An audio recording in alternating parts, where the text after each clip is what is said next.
전 세계에서 가장 큰 문제로 대두되고 있는 게 바로 이 저출산 문제인데요. 맞아요.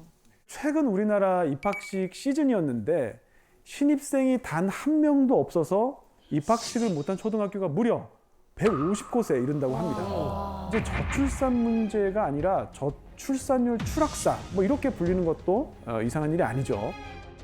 그런데 우리보다 먼저 저출산 문제를 실감하고 준비한 나라가 일본입니다.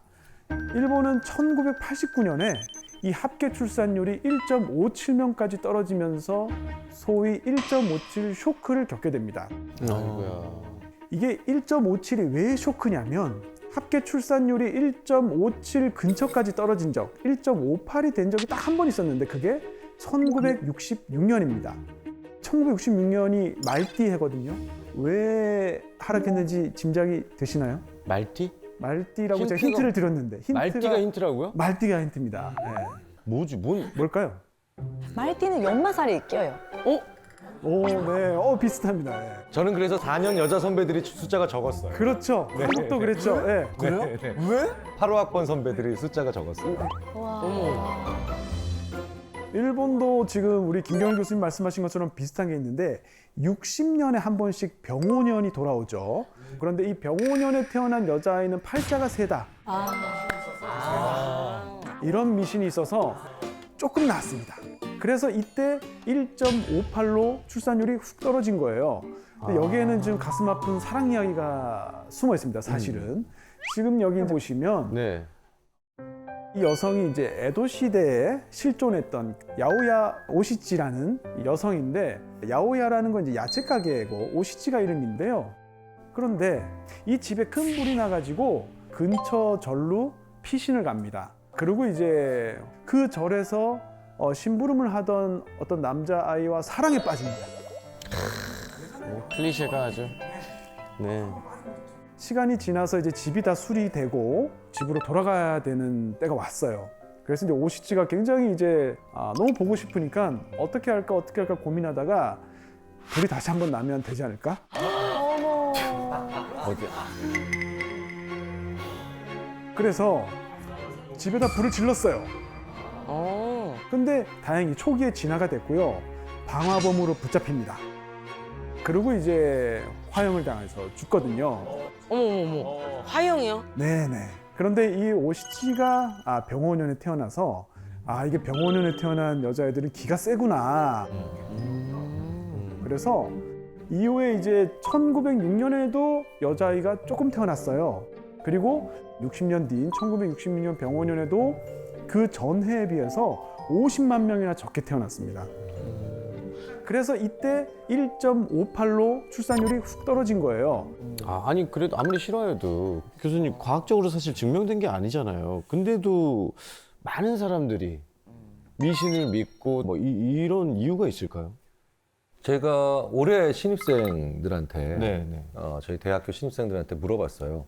여기 지금 미역국 먹으면 시험 떨어진다고 생각하는 사람. 미끄러진다. 그랬더니 다 반응이 이렇습니다. 그 좀 정신 나간 얘기 아니냐. 네네네.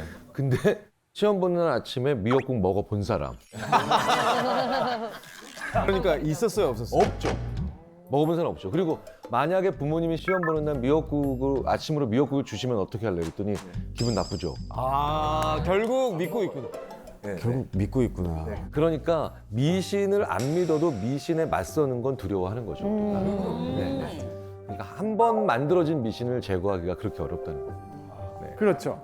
그런데 1989년은 아무런 충격이 없었는데 1.57까지 떨어졌으니까 이제 쇼크였던 거죠. 때문에 일본 정부는 이제 화들짝 놀라서 본격적으로 이제 이 고민을 시작했고요. 일과 육아의 양립이 가능한 환경을 만들어야 한다. 이런 이제 결론을 통해서 엔젤 플랜이라는 걸 이제 시작을 합니다. 엔젤 플랜. 근데 다만 이제 당시 공무원들은 굉장히 좀 낙관론에 빠져서 좀 안일했어요. 그래서 이거 애기 안 낳는 게 보육 문제지. 그러니까 이제 보육 시설만 충분하면 다 나을 거야 이렇게 생각을 했습니다. 그런데 한 5년이 지나도 전혀 합계 출산율이 또는 출생아 수가 감소하는 속도가 줄지 않았어요. 그래서 이후에 이제 여러 가지 이제 시행착오를 겪으면서 5년마다 새로운 정책을 계속 내고 있는데요. 결론은 조금도 해결이 되지 않았습니다. 다 실패했어요. 관련 예산은 엄청나게 많이 늘었죠. 그런데 합계 출산율은 그대로고요. 출생아 수는 올해 이제 줄고 있죠. 와. 이게 일본 사회에서 1.57 쇼크에 버금갈 정도로 충격을 주고 있습니다. 원래 일본에서 추계할 때는 2033년이 되면 77만 명 정도가 될 거야 라고 생각을 하고 있었어요. 그런데 재작년에 77만 명이 이제 된 겁니다. 10년이나 줄었네. 와. 그래서 지금 이제 키시다 총리는 지금 뭔가를 하지 않으면 2030년대가 되면 젊은 인구가 더 빨리 줄어들기 때문에 그냥 일본은 끝난다. 아무것도 안 된다. 바로 지금, 올해, 내년, 지금 해야 된다라고 강조를 하고 있습니다. 이 과정에서 키시다 총리의 눈에 들어온 곳이 하나 있었어요. 바로 이 나기초라는 마을인데요. 오카야마현에 있는 나기초라는 인구 5천의 소도시인데 합계 출산율이 무려 2.95명. 우와. 2.95명이에요. 네, 그러니까 집에 아이가 거의 한 3명인 거예요. 3명 가까이 있는 거죠. 어떻게 그럴 수 있지? 그래서 말 그대로 키세키노마치, 기적의 마을이라고 소개가 됐습니다. 그래서 이제 우리뿐만이 아니고요. 일본 전 세계 이 사회과학자들이 몰려들어서 이 나기초 마을을 지금 연구하고 있어요. 이 대책을 보니까 뭐 출산 축하금도 주고 영유아 치료비도 나오고 뭐 취약지원금 같은 이제 경제적 지원도 있고요. 또 약간 특이한 게 공동 육아 시설이라고 이 나기 차일드 홈이라고 하는 게 있습니다. 이런 거라든지 해서 정말 많은 노력을 하고 있다는 거를 알게는 됐습니다. 그런데요, 지금 제가 말씀드린 것들 이거 이미 다 우리도 하고 있는 거 아닌가요? 맞아요. 하고 있죠. 뭔가 특별한 게 있나 싶으면 별로 특별해 보이지 않잖아요. 그런데 왜 나기초는 성공할 수 있었을까? 사실은 우리가 합계 출산율이라는 지표에 대해서 곰곰이 생각해 봐야 될 필요가 있습니다. 이게 합계 출산율이라는 게 분수거든요. 분모가 있고 분자가 있는데 분모는 가임기 여성의 숫자예요. 그러니까 보통 이제 15세부터 49세까지의 여성의 숫자가 들어갑니다. 그리고 분자에는 그 가임기 여성이 낳은 출생아 수, 아이들의 숫자가 들어가요. 그런데 합계 출산율이 상승하려면 분자인 출생아 수가 늘면 상승하겠죠. 근데 우리는 보통 그걸 생각하는데 한 가지 더 있습니다. 분모, 가임기 여성의 숫자가 줄어들어도 합계 출산율은 올라갈 수가 있죠. 맞아요. 예를 들어서 반대로 서울이 합계 출산율이 제일 낮거든요. 0.5잖아요. 하지만 태어나는 출생아 수는 적지 않습니다. 경기도 다음으로 많거든요. 그런데 왜 합계 출산율이 낮냐면 젊은 여성인구가 너무 많아서 그래. 분모가 너무 크다 보니까 합계 출산율이 떨어지는 거죠. 그래서 우리가 합계 출산율을 볼 때는 조금 조심해야 됩니다. 실제로 이 나기초의 합계 출산율을 보면 일정하지가 않습니다. 낮을 때는 1.4명 됐다가 많을 때는 2.9명 됐다가 들쭉날쭉해요. 그래서 지표 자체가 좀 불안정할 수 있겠다 이렇게 생각을 해야 되고요. 결정적인 거, 나기초 마을에는 육상 자위대가 있습니다. 군부대가 있어요. 그래서 자위대 이제 군인들이니까 젊잖아요. 젊은 부부가 많이 삽니다. 그러니까 그런 이제 특수한 상황이 있다라는 걸 우리가 고려해야 되는데 문제는 미디어들이 다 달려들어서 나기초 마을을 너도 나도 취재를 하다 보니까 정책의 효과가 실제보다는 굉장히 부풀려져서 지금 과장되어 있다는 게 사실은 좀 문제입니다. 저출산 문제하고 함께 항상 등장하는 게 또 하나 있죠. 바로 고령화 문제인데요. 제가 아는 그 일본의 어떤 중소기업의 사장님이 90대가 넘으셨는데요. 후계자를 찾다가 이번에 찾았습니다. 근데 후계자가 70대. 20년은 할 수 있어. 20년은 할 수 있어. 20년 더 할 수 있어. 20년은 할 수 있어. 20년. 전체 인구의 20%가 65세 이상이 되면 우리가 이제 초고령 사회라고 하는데요. 우리나라는 이제 내년에 바로 이 초고령 사회에 이제 진입을 하고요. 일본은 이미 이제 2007년에 이 초고령 사회에 진입을 했습니다. 작년, 그러니까 2023년에 공표된 전체 인구 대비 고령자 비율을 보면 일본은 30%에 육박합니다. 3명 중에 1명꼴로 고령자인 셈이죠. 그래서 이 일본에는 우리나라에서는 보기 힘든 특별한 광고가 실리기도 하는데요. 주인공은 안자키 사토루라는 대기업 사장을 하시다가 이제 정년 퇴임하신 분인데, 이분은 이제 온몸에 암이 이미 전이가 돼서 수술이 불가능한 상황이 생겼어요. 아이고야. 그래서 생전 장례식을 지금 광고하는 거예요. 그래서 내 장례식에 좀 와다오 해서 사람들을 초청하는 내용인데요. 이 본인의 장례식장에 1000명 정도가 방문을 했습니다. 그래서 이제 직접 편지도 전달하고 휠체어 타고 이제 모든 테이블을 돌면서 인사도 하고요. 그리고 이제 6개월 뒤에 81의 나이로 생을 마감했습니다.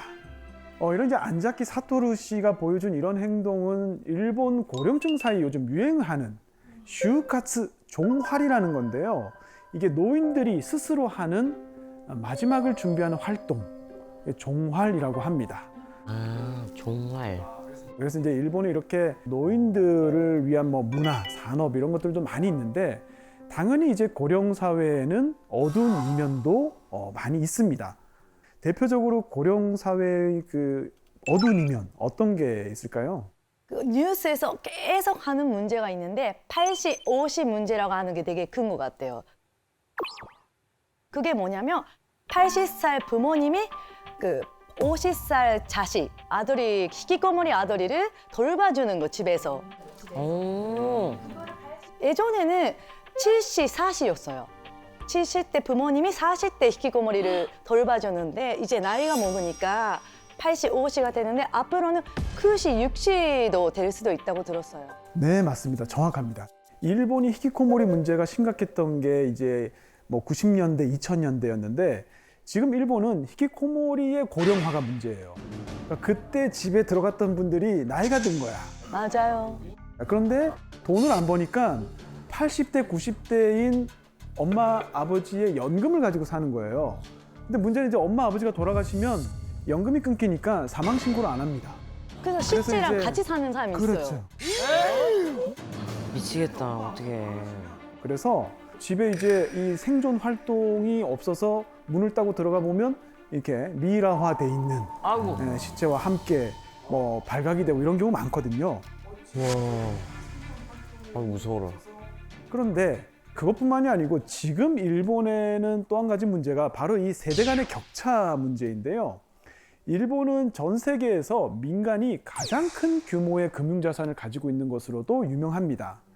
이 금융자산의 70%를 60대 이상 고령자분들이 다 가지고 있어요. 그리고 주식 투자하는 사람의 80% 이상도 다 60대입니다.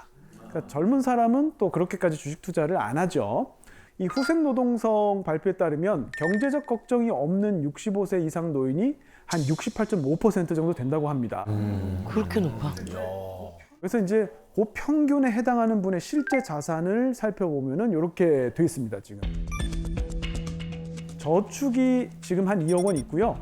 후생연금으로 월 한 130만 원 정도 받고, 그 다음에 이제 와이프, 아내가 이제 국민연금으로 한 50만 원 정도 받죠. 그 다음에 매달 지출하는 게 한 220만 원. 그러니까 수입보다 지출이 한 50만 원 정도 많긴 한데 그만큼 저축이 또 있기 때문에 불편한 건 없습니다.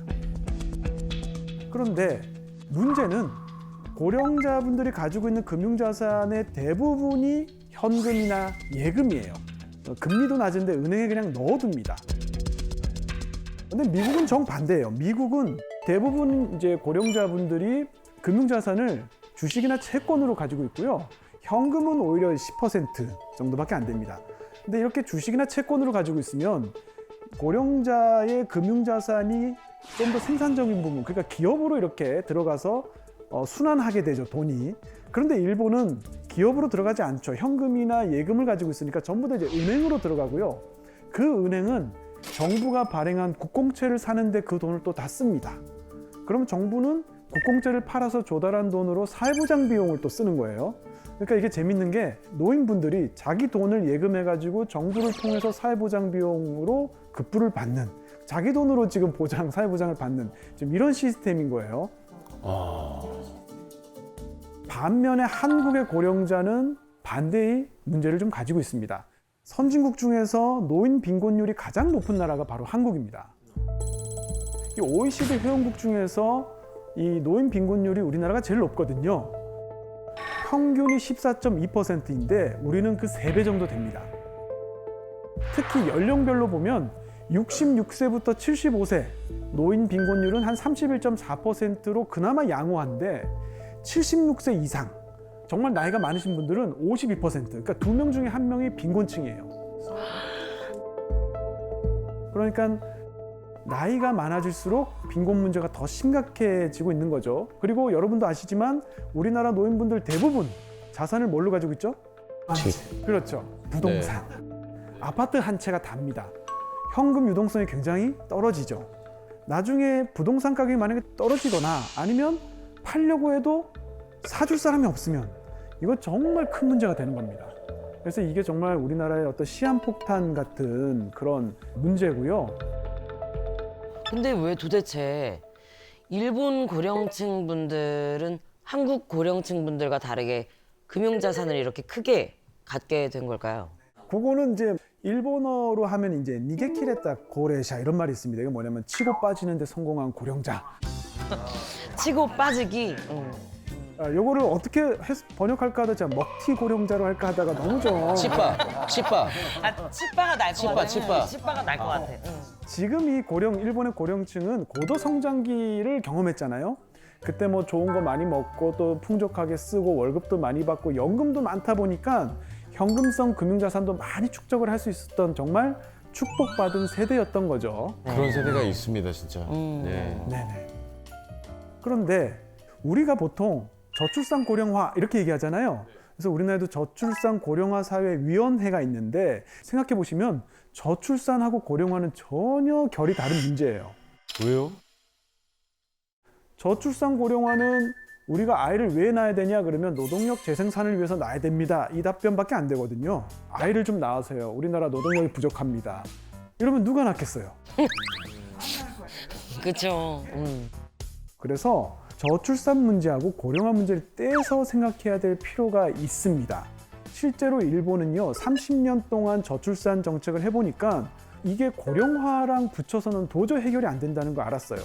그래서 일본은 그 문제를 분리해서 생각하기 시작했고요. 작년에 어린이 가정청이라는 걸 만들었습니다. 그러니까 고령화랑 상관없이 저출산 문제에만 집중하겠다는 거고요. 아이가 행복할 수 있는 사회를 어떻게 하면 만들 수 있을까? 이런 관점에서 접근을 하고 있습니다. 그리고 한 가지 더 있습니다. 일본이 한 30년 해보니까 이 출산이라는 게 소득이랑 굉장히 깊은 관계를 맺고 있구나 이걸 알게 됐습니다. 그래서 우리가 뭐 어린이 수당, 일본에서 이제 고도모 테야테라고 어린이 수당 이런 거 주거든요. 그런데 여러 가지 일본이 실험을 해보니까 어린이 수당 줘서는 아이를 낳지 않아요. 일시적이잖아요. 맞아요. 태어날 때 뭐 1,000만 원, 5천만 원 물론 큰 돈입니다만 앞으로 드는 비용을 생각하면 저도 아이가 둘이지만 계산을 밤에 이렇게 해보면 답이 안 나옵니다. 맞아요, 맞아요. 그래서 이제 임시소득이 아니고 항상소득이 늘어나야 되는데 그거는 일자리죠. 최고의 복지가 사실은 일자리인 거예요. 쉽게 예를 들어서 우리가 엄마들이 아이들을 학교 보내고 한 3시간, 4시간이라도 파트타임으로 일할 수 있는 직장이 있는 게 사실은 아이를 키우고 뭐 이렇게 양육하는 데 훨씬 도움이 되죠. 맞아요. 일본은 저출산 정책이 실패했다는 걸 받아들였습니다. 인구가 줄어든다는 건 인정했어요. 다만 어떻게 하면 감소 속도를 늦출까? 연착륙시키는 방법이 뭘까를 고민했습니다. 그래서 일하는 사람을 늘려서 노동력 부족에 대비해야 되겠다라고 생각을 해서 일단 전업주부들이 전부 다 일할 수 있도록 시장을 만들었습니다. 그래서 일본에 여행 가시면 슈퍼마켓에서 계산대에서 일하시는 분들 이런 분들은 다 이제 전업주부인데 파트타임으로 일하고 계신 분들 많고요. 그다음에 일본은 또 외국인 노동력을 굉장히 많이 받아들였습니다. 맞아요. 그리고 일본은 정년을요 70세로 연장했습니다. 본인이 원하면 70세까지 일할 수 있어요. 그러니까 70세가 돼서 사업을 물려받을 수 있는 거죠. 근데 그건 되게 괜찮은 것 같아요. 우리나라는 좀 빠르잖아요. 너무 빨라요. 아니 딱 보면은 되게 정정하신데 일을 갑자기 그만두시게 되셔가지고 오히려 그런 분들이 더 크게 무너지고 막 그러시더라고요. 맞습니다. 예, 제가 이제 대학교에서 처음에 부임했을 때는 정년하시는 분들이 엄청 할아버지 같았어요. 근데 요즘에는 이제 정말 형님 같으신 분들이 이 교수 나 정년해. 그래서 아니 형, 아니 왜 이제 아직 일할 일이 남았는데 왜 정년한다 그래요? 그래서 예, 그런 분들이 이제 정년하시니까 정말 우리도 이제 정년 연장을 고민해야 될 때가 됐고요. 맞아요. 이렇게 인구는 줄지만 어떻게 하면 일하는 인구를 늘릴 수 있을까를 이제 계속 고민하고 있는 게 지금 이제 일본이고요. 최근에 이제 우리도 좋은 일자리를 만드는 게 최고의 복지다라고 하는 데는 컨센서스가 있는 것 같아요. 그래서 앞으로 이제 관련 정책을 많이 만들고 있다고 하니까 좀 지켜봐야 되겠습니다.